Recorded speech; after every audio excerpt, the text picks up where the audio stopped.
Happy New Year, everyone, and welcome to 2025. I thought, what better way to kickstart the new year than to have Oriana on from Kickstarter.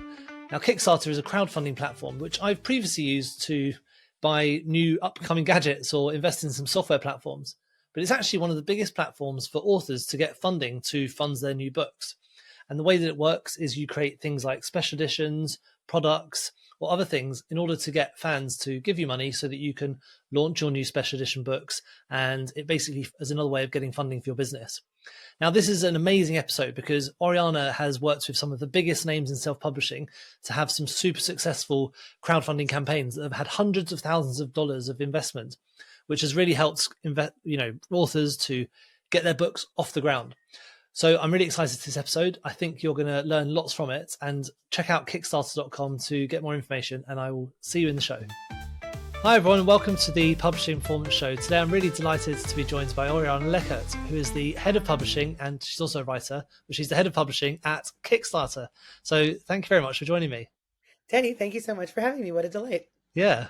Well, we actually met at Author Nation, so it's really nice to have you on for a proper chat because we had a short one recently, but it's really nice to get you on because it's such a good conversation we had together. Oh, so thank you for coming back. But I think Kickstarter, so I did know about it for books for a while, but actually it's something I've known more for things like businesses who want to get funding for their startups, for example. So could you give us a bit of an overview for what Kickstarter is and how it works for authors? Yeah, totally. Kickstarter is a crowdfunding platform that lets you build community, connect directly with your audience, and of course, raise much needed funds. That's true for all of our creative categories. I think there are 15 main categories on the Kickstarter site. Kickstarter is a public benefit corporation, which means that we have a fairly strict legal and business charter that requires us to consider, our impact on the world with everything we do, and essentially makes us a mission-driven for-profit organization. Our mission is to bring creative projects to life. That's the whole thing, everything we do. So every campaign that's run on the platform has to create something new to share with the world. It is an excellent product market fit for books, although I would say out in the world, we're best known for games and gadgets, but excellent product market fit for things like books, comics, CDs, sort of tangible items that are powered by creative work. The kind of idea around crowdfunding is you are casting a wide net to generate a large number of small dollar donors. And there's a, sort of like persistent misapprehension that Kickstarters are, begging people for charity, which is exactly not true. What you're doing is taking a creative journey. You're asking people to come with you on that journey, to support your efforts, to be part of your story, and you are rewarding them with things that will come out of that creative practice that you're doing. So the rewards are very central to the Kickstarter proposition. That's what separates it from a lot of other ways of selling books online. You're giving people limited editions, you're giving them special merch, you're giving them personal consultations, individual naming rights, things like that. So your goal is to really make people feel connected to the work that you're doing, to shore up your community, to build your audience and your network of people who love what you do. Yeah. So would you say that Kickstarter is mostly for new authors who maybe haven't got a lot of history or a lot of funding behind them and they want to get that funding, or is it actually a lot also for experienced authors who are maybe trying to connect with their audience a bit more? I think Kickstarter is for everyone. I think, whatever kind of project you're doing, you can probably find your way on Kickstarter, but you need to have a clear kind of sense of where you are in your journey. If you're an emerging author who's still building your list, you probably don't want to ask for $100,000. You want to make sure that your ambition matches your reach. So, and further, you can build your audience on Kickstarter, but it is a difficult place to be if you haven't got any real network built up. Kickstarter has an amplifying effect. So on a publishing project, on average, maybe 15 to 30% of your backers are going to come through the Kickstarter ecosystem just by nature of being on the platform. So that's not nothing, but it's definitely not everything. Really, you need to bring your audience first, and then Kickstarter will be able to use that to expose your project to a larger universe of folks that just don't know that they're your fans yet. Right, I see. So is it a bit like a marketplace or a search engine where if there more traffic goes towards a listing, then it gets more chance of getting seen by new people as well? Yeah, our algorithm works on attention. So the more people who are clicking, commenting, backing, reacting, interacting with your project, that will help it rank higher in search results. That'll power our recommendation engine, which exposes projects to people all across the sort of universe of backers. Okay, that makes. I didn't know that. That's very interesting because my main thing is Amazon ads, and obviously, Amazon ads working in almost exactly the same way. You know, the books that are most likely to get sold on Amazon are going to appear near the top of the searches. And so getting that traffic to the listing is one of the main things that can affect that. So I didn't know that Kickstarter works in a similar way. Yeah, well, I do not love being compared to Amazon, so let me see how I can, I mean, it's true that, you want to bring your audience first, but we're not, I guess I see what you're saying, probably in the upper echelons in our $1 million campaigns, once somebody is doing hundreds of thousands of backers, that is going to stay sort of like at the tippity top. But I would not say, like, that's, as I said, like, you're gonna get backers just from being on the site. It's gonna depend, like the number of backers will depend on how, how well trafficked your campaign is, but that's not the full story. And Yeah. like you're also getting effort, like the whole way that you're promoting your project through your channels, you're basically shouting from the rooftops, both to the audience that you have and the audience that you want. It's a real good way to galvanize and sort of, focus a broad swath of marketing efforts all into one, like funnel it into one project. During a campaign, you're going to be hopefully, blasting the project out through your newsletters, through all your socials. You'll be going on podcasts and YouTube channels and Instagram lives. You'll be trying to get traditional press. You'll be working with signal boosters, amplifier, so like in all of these ways, you're generating a huge amount of interest in what you're doing beyond, the additional backers who are coming through the Kickstarter ecosystem. Yeah, great. I think I'm just saying that it's not, if you're doing a campaign with Kickstarter, it's not a case of just putting it up and just leaving it and hoping for the best. There's That's true. work you need to do Kickstarter is not a yourself. money tree that Yeah. you can just shake and hope to be made rich. Yeah, exactly. Well, so what are the key steps involved when you are creating your Kickstarter campaign? What does that process look like? Yeah, sure. I mean, it's both very simple and kind of as complicated as you want it to be. You are going to make a project page. Well, first, you're going to figure out what your project is. That might seem like it shouldn't need to be said, but it definitely does. Are you launching a new book? Are you doing a series of new customized covers for an old series that you wrote? Are you making a literary museum exhibition? Are you making literary inspired chocolate bars? Whatever it is the thing that you're doing, figure that out. Do your budgeting, make sure that you know what your costs are going to be to produce and ship the thing that you're making and any associated rewards. This is all in the sort of like background work. Do that, and also start to think about where your community is, what your avenues are for reaching them. Make sure that you've got all of those avenues kind of well primed to set up a campaign. You will probably make a campaign video. It's not a requirement, but it is a preference on the site. A short, 1 minute teaser video is really all that's required. You'll design your campaign page, tell your story. That's, the plot of your book, but maybe also who you are, what brought you to this work, what excites you about, this, telling this story and why. All sorts of other, your collaborators, your timeline, your budgets, things like that. You'll set up your rewards, and you'll run your project. We recommend running campaigns for about 30 days. So you'll want to build in at least 2 weeks for a pre-launch phase where you've got a pre-launch page collecting followers. You're building up your audience that way. Then you'll launch, you'll run it for your 30 days. You can put in late pledges now if you want to. That's a brand new feature. So you can continue collecting backers after the campaign has closed up until the point when you say, okay, we're done now. We're going to start producing these books. Then you make your beautiful, wonderful books, send them out to all your people, and now you're done. Yeah, amazing. Now, you mentioned at the beginning that you create a video. Now, that sounds maybe a bit scary. What sort of, can the video literally just be you speaking to the camera, talking about what your book's about? Yeah. Yeah, totally. It should really be the lowest possible lift for a sort of high lift medium. Really, our data shows that most people stop watching after the first minute. So you're talking about something very short, a direct to camera, you with your laptop, you on your phone. This does not need to be a Hollywood production style endeavor.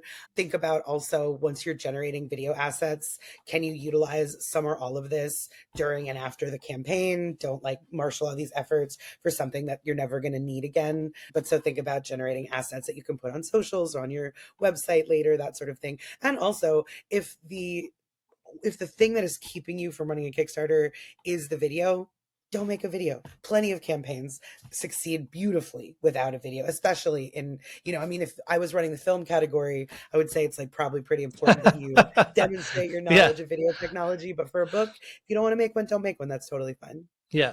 Wow. Now, so you just talked about rewards. So when I've done Kickstarters before, it's mostly been for a new product launch or something like that. So the reward has often been, well, you get the product early, or it could be maybe you get some extra merch to do with the company. So what sort of rewards do authors typically give for their campaigns? Yeah, so I think this is sort of the most exciting part of conceptualizing what you're going to do for your Kickstarter campaign. Yes, of course, the book, the thing, the series, the whatever, the main thing you're making, that is your primary reward tier, but you can get really creative about what else you offer to your fans. Remember, like, this is a way to like galvanize your most diehard supporters and get them really excited to be part of your work and your world. So general guidance for stuff below the book tier, probably digital rewards are the best. You don't want to be on the hook to like produce and ship just a sort of endless amount of like bookmarks and stickers and like tiny paper goods that are going to wind up costing more to deal with than you're going to make back. But so digital wallpaper, you could do a 20 track playlist of songs that inspire you to write, or a book soundtrack. You could do audio narration if you want to. You could, there's a lot of sort of just like small virtual things, a pretty PDF of like 10 other books that you recommend for folks who love your work, things like that. Above the book tier, that's where you can get really, really creative. So think first about your own personal skills. Are you a social media expert and you want to offer consultations? Are you an editor and you want to offer manuscript reviews? Things like that. Are there companion type items you can make along with your book? If it's a fantasy novel, can you make like books of maps, or a collection of maps? If it's a children's book, can you do coloring pages? If it's a nonfiction book, can you do worksheets or a workbook? Things like that. Also think about who else is in your community who might want to donate some of their own items. Other people, other writers could offer signed books. If you know beautiful crafters, maybe somebody wants to donate a scarf with a quote or a scene from your book knitted into it, candles that have a smell that is relevant to your story. You can also think about participatory rewards. We see a whole lot of naming rights. We'll name the dragon after your dog. We'll name the villain after your mother-in-law. We'll name the hero after your son, things like this.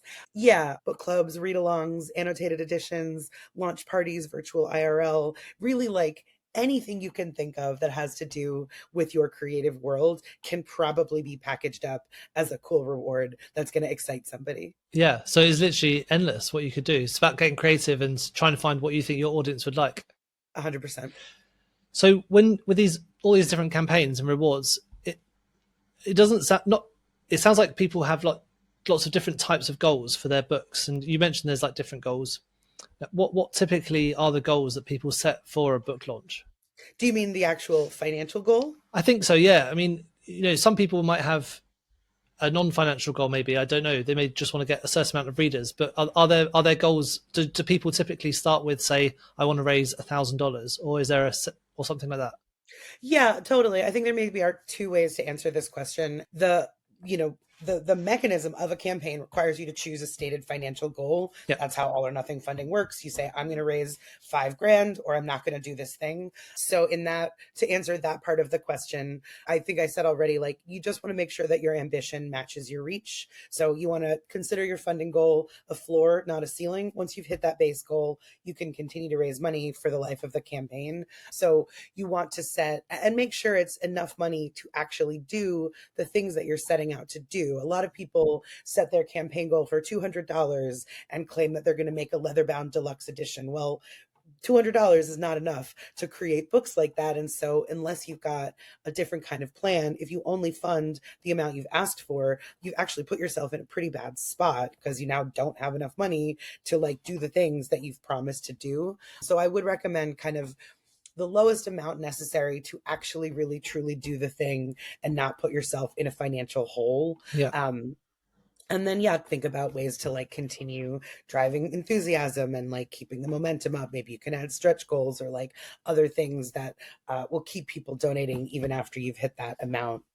The second way to answer your question is that the primary goal of running a Kickstarter is to raise funds, but everybody has at least one, if not multiple, secondary goals. And that is really important to think about before you start your campaign. What are those secondary goals? Are you trying to build your list? If so, you might want to have a lot of low dollar rewards, people who are just paying $1 or $2 for like a digital shout out. And now these are folks who are on your mailing list who you can continue marketing to forever. Mhm. Is your goal to get recognition out in the world? Then you might want to tailor your campaign or think about what's the most like press worthy angle. What's the hook that's going to really excite people?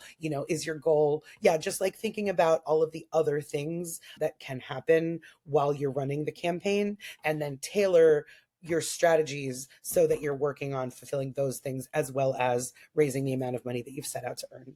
Yeah, right. Okay. Now, at the beginning of just before we talked about the goals, you mentioned it was an all or nothing campaign. So does that mean if you don't raise the amount you say you need, then you don't get to keep that money and it goes back to the backers?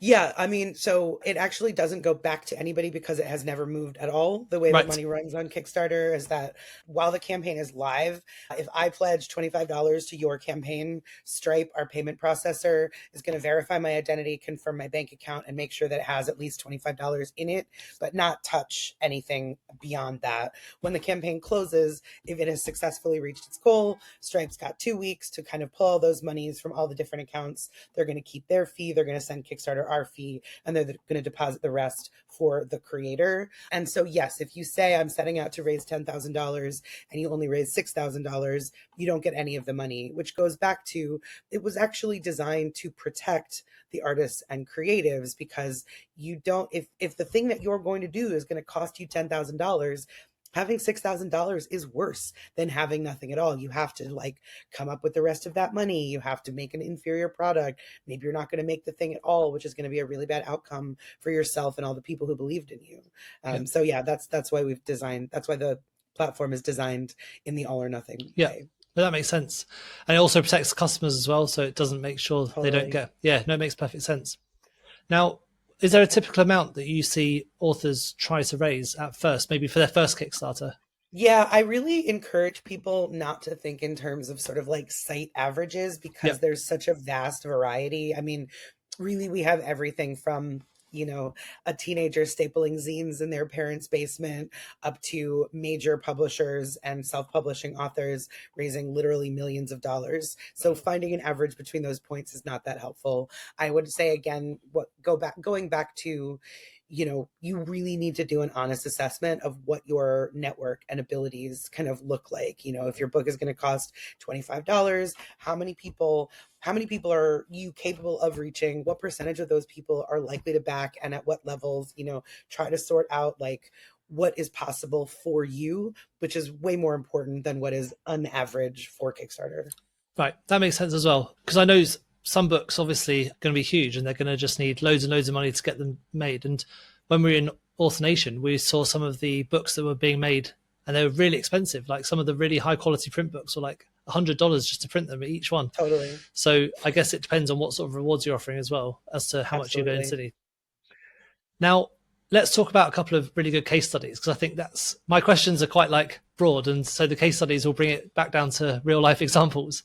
So it'd be good to see hear about some case studies of what's worked well. But what would be good to know is, how much were they trying to request, and also what rewards did they offer as a result, and how that went. Yeah, well, so I'll start with the sort of like biggest, flashiest, craziest. Yeah. I've pulled up a list of the top 15 earners in the publishing category in 2024. Wraithmarked Books, they are in here a lot. They've got, I think, 4 deluxe editions. They're a publisher of deluxe editions of previously published books. They earn over $1 million in their highest campaigns. They do really gorgeous, sort of like Smithsonian binding, high-end covers, deluxe art, spot gloss, various sorts of like effects like this. They run a lot of campaigns and they have a really strong connection to their audience. They actually are the highest funded project of the year, which just closed a couple of weeks ago and is not even a book. It's a statue. It's a collectible statue from Christopher Paolini's Aragon series. So it's like a 2 foot or 1.5 foot dragon. Anyway, The some of the other highest funded, Will White, who has run 4 campaigns for his Cradle series. His latest project also broke $1 million. Wow. He has a vast, huge, massive, insane audience that is ravenous for his works. So he's done the books in sets of 3. So he did, books 1 through 3, 4 through 7, etc., 4 through 6, 7 through 9. He'll have one more campaign and he'll have the complete series done on Kickstarter. Another of our biggest was Bonkers Romance. They did the Black Rose Auction, which is a 3-book, 6-story series.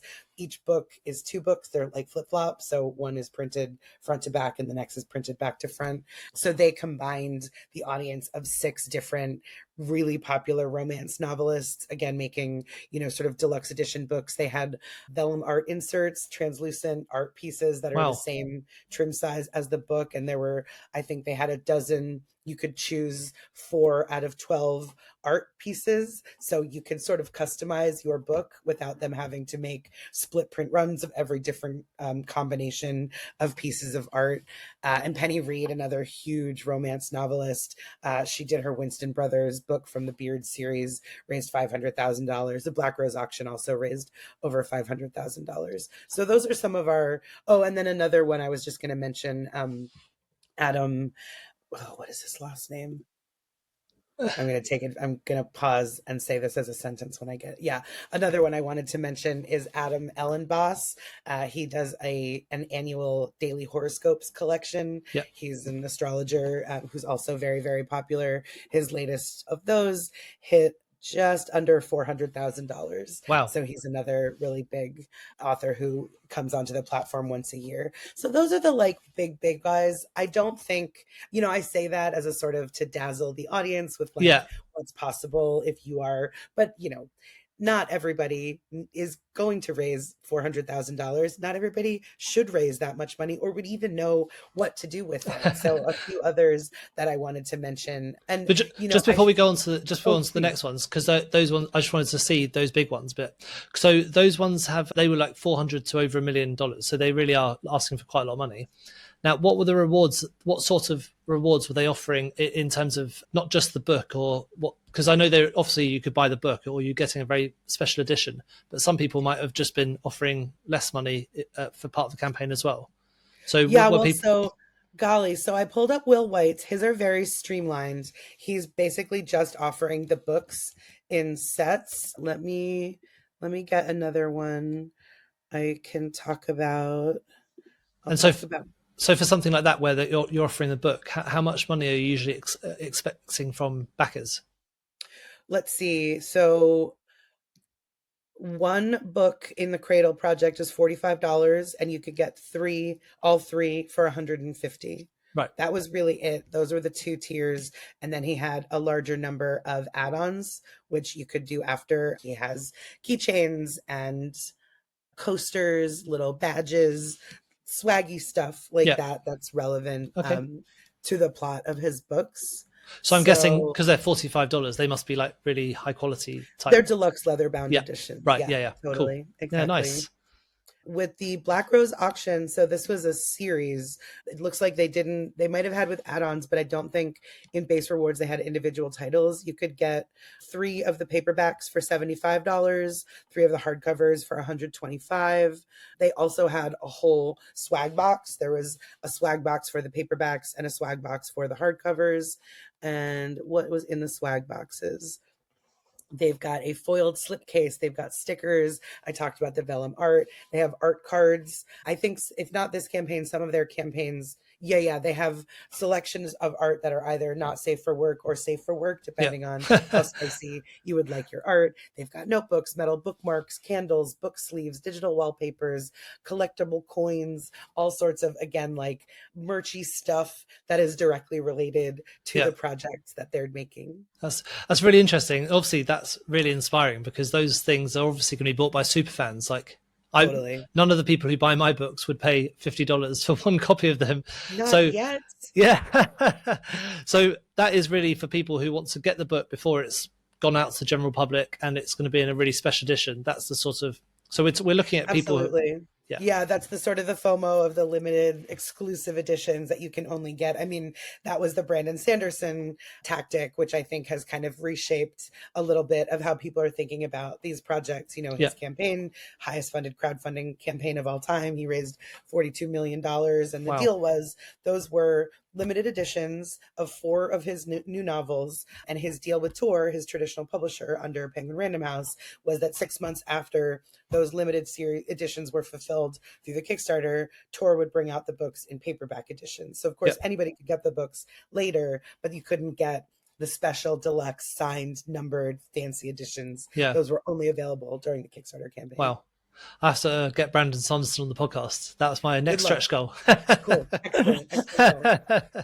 So obviously those are amazing, and that is really inspiring for people who are aiming to get bigger. But for, I think you're about to go on to them, but some of the people who are just starting out, or maybe they're self-publishers and currently they're just published on Amazon, what are some of those smaller campaigns that have done really well?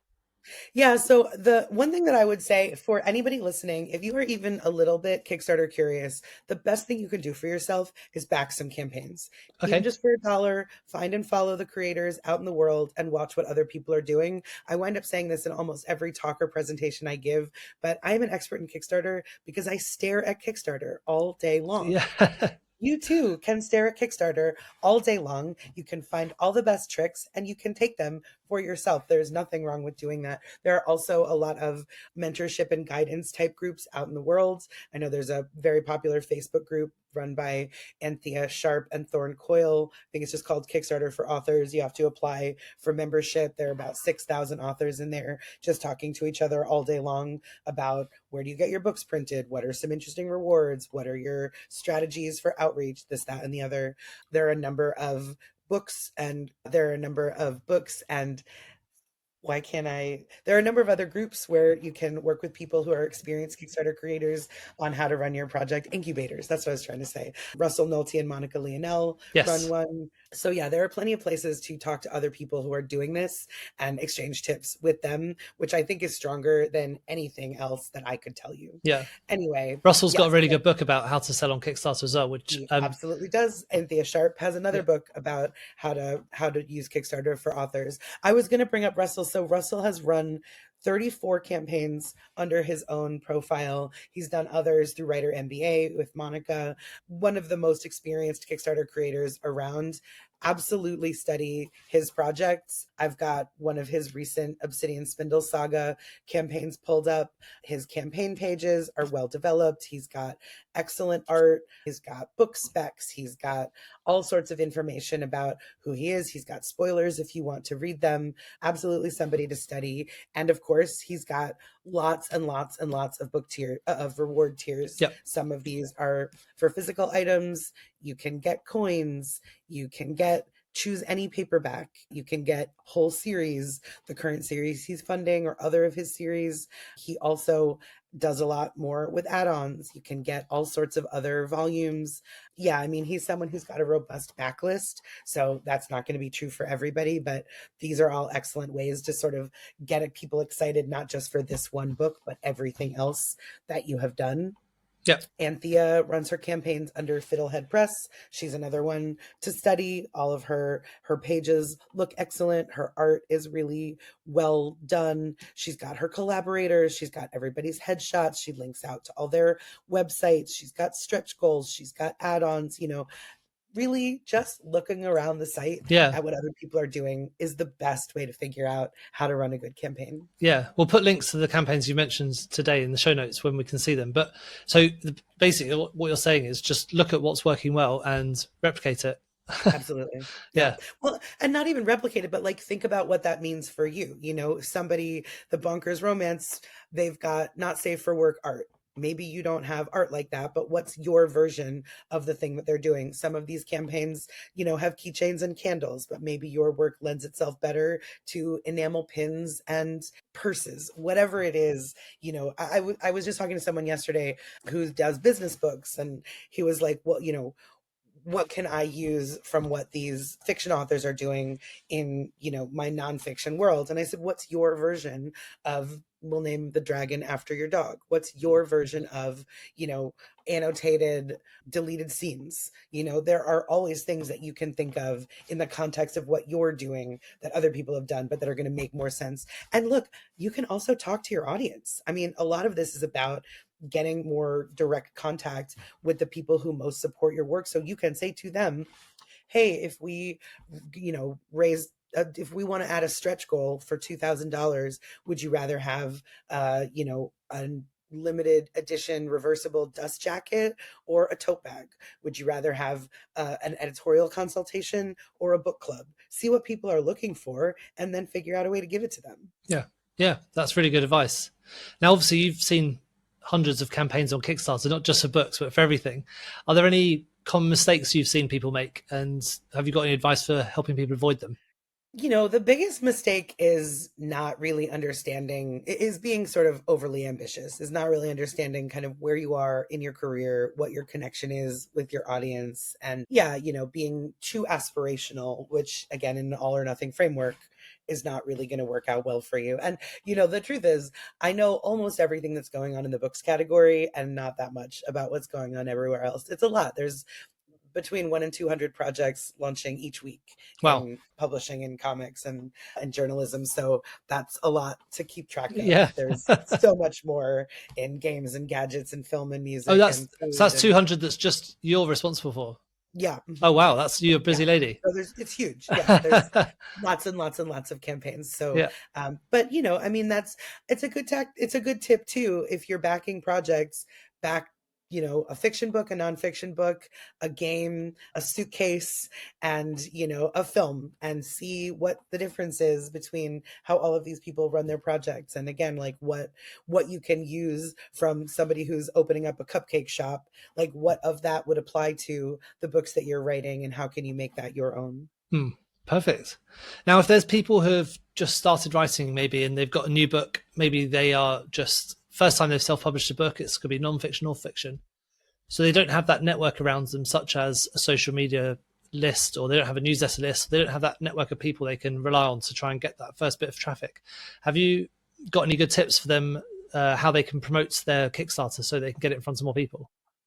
I think if a person has no following whatsoever, I think it's probably a bit too early to run a Kickstarter campaign. I mean, everybody has, their people. You've got your inner circle for your first project. You'll send it to your friends and family, and hopefully that will get you some part of the way. But I think it could be worth spending some time doing audience building, community generating work before you run the campaign, just so that you're not going to find yourself disappointed if, the only people who find out about it and back it are your family and your next door neighbor. Yeah. Okay. That's good advice. So maybe Kickstarter is a slightly more advanced tactic than for very, very beginners. I think it's probably a good idea to spend time building your audience first before you get on the platform. Yeah. Yeah. Brilliant. Well, this has been such good information. I mean, I think it's quite a mysterious world for people who haven't really been involved in it before, because it feels unobtainable, but you've made it sound quite simple. So if people are thinking about doing this for the first time, where's the best place for them to start? Yeah, Kickstarter.com/publishing. Go and back some campaigns, watch what people are doing. You can sign up there's all sorts of Kickstarter newsletters. Kickstarter's got all of our own social channels so that you can see these campaigns all over the world, wherever you are, and connect with other writers. I mean, it shouldn't be a deterrent, me saying that you should build your community first. Talk to other people who are doing this. Building your community isn't just finding people who will one day pay you money for your creative work. It's also other people who are on the same journey with you at points maybe ahead or behind where you are, so that you can share tips, so that you can help each other out, so you can lift each other up. I think that's crucial work for anybody in any creative discipline for any reason. And of course, it will also help you when it comes time to do your Kickstarter. Yeah, of course. That's great advice. Thank you very much. Well, thank you very much. Thanks so much for joining me. It's been great chatting to you. It's lovely having these huge businesses come on, not just other authors, and to speak about some of the tools. So it's really great. So just before we go, could you give us one book that you're reading that you think everyone should be reading? Yeah, I actually am so intimidated by this question. I don't think there's one book that everybody should be reading at all. I don't think that's the way that reading works. Once you're older than like 12, there's probably no universal book that is going to appeal to every single person. A book that I just finished a couple of weeks ago, which is worth noting, is Matt Dinniman's Dungeon Crawler Carl. That book is, and that author, certainly having a moment. He did run a Kickstarter campaign for that book last year, maybe earlier this year, but I think it was last year. And he's at the sort of like the most popular edge of lit RPG, which is becoming a more and more talked about genre. I'm going to be doing a lot of work or I guess it's not technically a genre, but it's like an area of writing. Yeah. I'll be going to Gen Con next year for the first time, talk to a bunch of lit RPG writers. So Dungeon Crawler Carl is excellent. It's very accessible. When I saw Matt at Author Nation, he told me that for lit RPG broadly, both the readership and the authorship is like 80% male, but the demographics that read his books is much more 50-50 male to female. So it's an excellent introduction. It's quite accessible, even if you, like me, are not like a lifelong gamer. Yeah. It's funny, it's fun. And yeah, so that is a book that I will recommend for some people. If that sounded like an appealing description, pick it up. If not, there's lots of other books in the world that you can find for you. Well, thank you very much. That's a really good. You're right about lit RPG. Everyone seems to be talking about it at the moment, and loads of people have said lit RPG books as their recommendation. So I have to go and check it out. I'm in good company. You're in good company, yeah. Well, thanks for joining me, and we'll speak again soon. Yeah, such a delight. Thank you so much for having me, Teddy. Thank you so much for tuning into the Publishing Performance podcast. I really hope you found today's episode inspiring. I love chatting to authors, writers, and people in the publishing world. Now, just before we wrap up, let me tell you about Publishing Performance, the #1 platform for authors who want to increase Amazon book sales, but are not really sure where to start. Now, this show is all about helping you to sell more books. And if you're looking to boost your publishing game and to maximize your book's potential on Amazon, then Publishing Performance is designed to help authors just like you to grow your readership and to reach a much wider audience. Now, I know that Amazon ads can be slightly complicated, which is why Publishing Performance is like having a personalized ad account manager to create your ad campaigns, to choose your best keywords, and to make adjustments in real time. Now, if you're investing in ads, you really want to make sure that your investment is being used effectively, and Publishing Performance does just that. It aims to make your budget go further, improve your organic rank, and target keywords more effectively. Just go to publishingperformance.com to get started with Amazon ads for just $1.